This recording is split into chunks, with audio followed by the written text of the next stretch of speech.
زید کو کس نے قتل کیا؟ آپ کی بنی مروان نے قتل کیا نا. زید کی بیعت کی تھی امام ابو حنیفہ نے، ابھی تو کہا آپ نے، تو مطلب ہم نے تو ان کا ساتھ دیا ہے. کچھ لوگوں نے بالکل بالکل بالکل بالکل دیکھیں آپ نے غلط لوگوں کا ساتھ دیا نا. وہ لوگ جو اللہ کی جانب سے دیکھو اللہ کی جانب سے امام تھے، ان کا ساتھ نہیں دیا، فراڈی لوگوں کا ساتھ دیا، اور پھر انہی کے قاتلین کا بھی ساتھ دیا نا. پھر ابو حنیفہ جو ہوتا ہے، ابو حنیفہ جہاد کے لیے تو نہیں آیا زید کے ساتھ. یہ تو آپ ثابت نہیں کر پائے نا، کل کے مناظرے میں بھی آپ نے ثابت تو نہیں کیا کہ اللہ کی طرف سے یہ امام تھے. یہ تو منصوص من اللہ نہیں ہے. بھائی صاحب یہ کچھ اور دیکھ رہے تھے، بھائی صاحب یہ کچھ اور دیکھ رہے تھے، بھائی صاحب بھائی یہ کچھ اور دیکھ رہے تھے. میں نے وہ کتاب اثبات الہدایت دکھا دیا بھائی، وہ کہہ رہے تھے تواتر دکھاؤ نا، میں نے ہزاروں حدیث یہاں پہ دکھا دیا، کہتے آپ ثابت نہیں کر سکتے. بھائی ٹھیک ہے بھائی، آپ جو مرضی. وہ اس لیے نہیں آئے تھے کہ میں آپ کی مذہب سے امامت ثابت کروں، وہ اس لیے آئے تھے کہ کہہ رہے تھے کہ شیعہ مذہب میں امامت پہ نص نہیں ہے. وہ آپ ان کے موقف کو جان لیے نا. میں نے ان کے موقف کے مطابق دلیل دی ہے. پھر امامت کو میں نے آپ کے کتب سے بھی ثابت کیا، میں نے حدیث ثقلین پڑھا ہے، میں نے آئے مباہلہ پڑھا ہے، اس کے پاس رد تھا. میں نے واضح طور پہ کہہ دیا کہ امیر المؤمنین علیہ الصلوۃ والسلام حدیث منزلت کی روح سے، آئے حدیث ولایت کی روح سے، آئے مباہلہ کی روح سے یہ رسول اللہ صلی اللہ علیہ وسلم کے خلیفہ ہیں، اور ابو بکر عمر کی خلافت باطل ہے حدیث ثقلین کی روح سے. میں نے ثابت، اس کے پاس رد تھا، رد نہیں تھا. رد تو تھا الحمدللہ، سب نے دیکھا ہے، سب نے دیکھا اس کا شکل بھی آپ لوگوں نے دیکھا نا. اچھا اللہ صاحب، چلو یہ موضوع تو آپ نے واضح کر دیا کہ آپ کا عقیدہ ہے کہ بعض چلو وہ رد اس کا ابو بکر عمر کا کوئی خلافت دکھاؤ نا، کوئی دلیل دکھاؤ نا. تم ابھی سنیں نا، بات مجھے کرنے دینا. آپ کے مشائخ کو میں نے کہہ دیا بھائی، او بھائی دیکھو اس سے زیادہ ان کے مذہب کے بطلان کی کیا دلیل. میں نے کہہ دیا کہ تم ابو بکر عمر خلافت کو چھوڑ دو، ان کی تقوی کو چھوڑ دو، ان کی فضا کی افضل ہیں، یعنی اس کی دلیل کو، اس کا صرف اسلام ثابت کرو نا. میں پاکستان آؤں گا، تم مجھے ذبح کر دینا. میں سپاہی صحابہ کا جو ہیڈ کوارٹر ہے وہاں جاؤں گا تاکہ تم مجھے ذبح کر دو.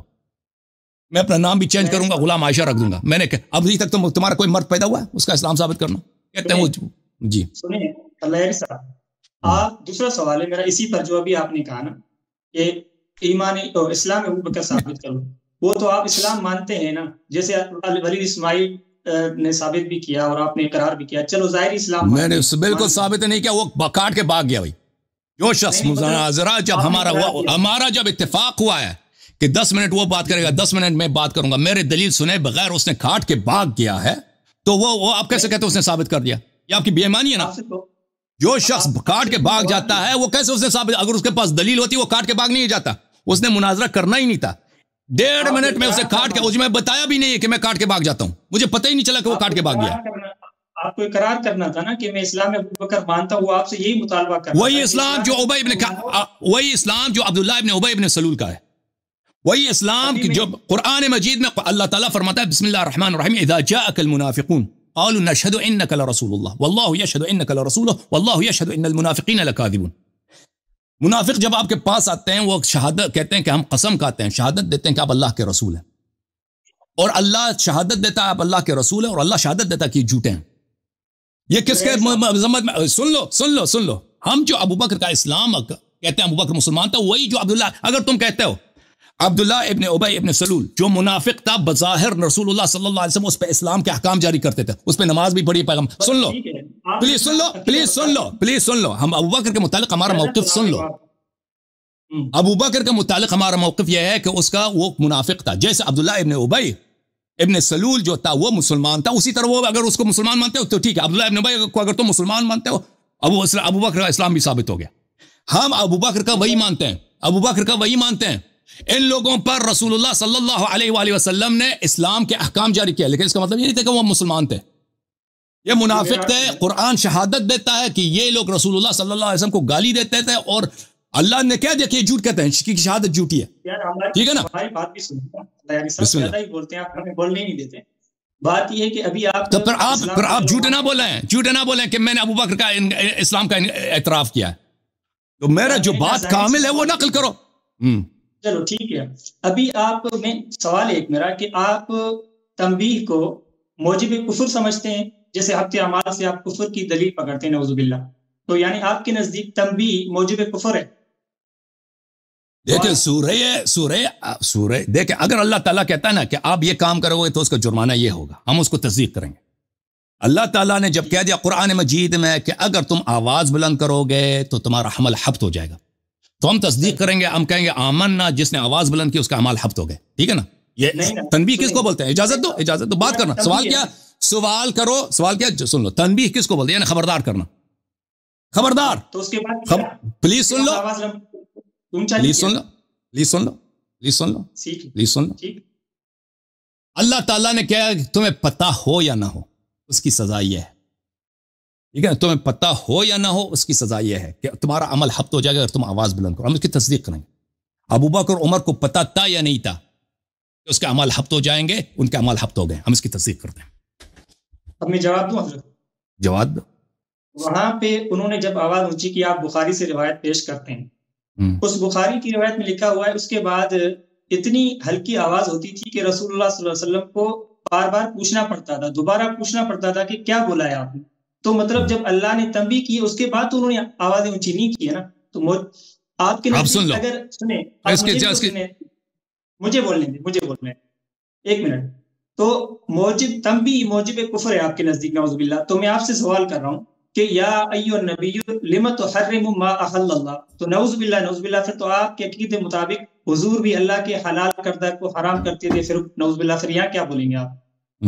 آپ سن لو، دیکھو ان کا طریقہ کار یہی ہے کہ ابو بکر عمر کو بچانے کے لیے رسول اللہ صلی اللہ علیہ وسلم کو کافر بھی بنا دیں گے، ٹھیک ہے نا؟ ابھی آپ نے کیا، ابھی آپ نے سب کیا، ابھی سن لو، ابھی میری بات، ابھی آپ نے سوال کیا نا، ابھی جواب سن لو۔ دیکھو جب اللہ نے یہ، ان کے پاس کوئی فرار نہیں ہے ابو بکر عمر کے حبط اعمال سے بچانے کے لیے، ان کے پاس ہاں مکر رنگ ہے، فریب ہے۔ وہ فریب کیا کہ ان کو پتہ نہیں تھا۔ اب بات کرنے دو بھائی، میرے سب باتیں غلط، لیکن مجھے کہنے دو، میری بات اگر کاٹو گے تو میں آپ کے ساتھ گفتگو نہیں کروں گا، ٹھیک ہے نا؟ صحیح ہے؟ مجھے جواب دینے کا، مجھے جواب، آپ نے سوال کیا، مجھے جواب دینا ہے، ٹھیک ہے نا؟ اب اگر کاٹو گے، اب اگر مداخلہ کرو گے تو میں آپ سے گفتگو نہیں کروں گا، میں نے آپ کو بتا دیا، خبردار کر دی، اوکے خبردار ہو گیا۔ اب میں آپ کو دوبارہ واپس لاؤں گا جب میری بات ختم ہو، تو اب سن لو، ان کے پاس کوئی چارہ نہیں ہے حبط اعمال سے بچنے کے لیے۔ اللہ تعالیٰ نے ابو بکر عمر کی مذمت کے لیے، تعریف کے لیے نہیں، آیات پڑھیں وہ سب نہایت ہی شدید مذمت ہے اور توبیخ کے لیے آیات نازل کیا ہے کہ تم رسول اللہ صلی اللہ علیہ وسلم کے آواز پر آواز بلند نہ کرو، اور جو یہ کرے گا اس کے اعمال حبط ہو جائیں گے، ٹھیک ہے نا؟ انہوں نے آواز بلند کی ہے، اب یہ کہتے ہیں اعمال حبط نہیں ہوئے، اس لیے کہ انہوں نے اس کے بعد انہوں نے نہیں کیا۔ اچھا، ہم نے ثابت کیا ان کی اپنی کتابوں سے کہ اس کے بعد بھی انہوں نے کیا، آواز بلند کی، وہ اپنی جگہ پر۔ ان کی یہ صفائی پیش کرنا کہ اس کے بعد عمر اتنی دھیمی بات کرتے تھے کہ پیغمبر کو صلی اللہ علیہ وسلم کو سنائی نہیں دیتا تھا، یہ بھی مذاق ہے، یہ بخاری میں موجود ہے، عبداللہ ابن زبیر نے یہ روایت کی۔ یہ کوئی احترام نہیں ہے کہ آپ کسی بڑے آدمی سے اس طرح بات کریں کہ اس کو سنائی نہ دے اور وہ آپ کو پوچھنا پڑے دوبارہ اس کو۔ یہ بھی ایک مذاق اڑانا ہے رسول اللہ صلی اللہ علیہ وسلم کی شریعت کا اور قرآنی آیات کا۔ آپ نے دیکھا بھی کہ آپ مثلا کسی بڑے آدمی کے پاس جائیں، اتنی آواز سے بار بار اس سے بات کریں نا، ایک دفعہ بھی نہیں، بار بار جب اس سے بات کرتے ہیں اس کو ایسی بات کریں اس کو سنائی نہ دے، اس کو پوچھنا پڑے کہ تم کیا کہہ رہے ہو۔ یہ احترام کا کوئی طریقہ، احترام کا طریقہ کار وہی جو قرآن نے بتایا، ان الذین یغضون اصواتهم عند رسول اللہ صلی اللہ علیہ وسلم اولئک الذین امتحن اللہ قلوبهم للتقوی۔ رسول صلی اللہ علیہ وسلم کے سامنے آواز دھیمی رکھو، لیکن اتنا نہ کہ اس کو سنائی نہ دے۔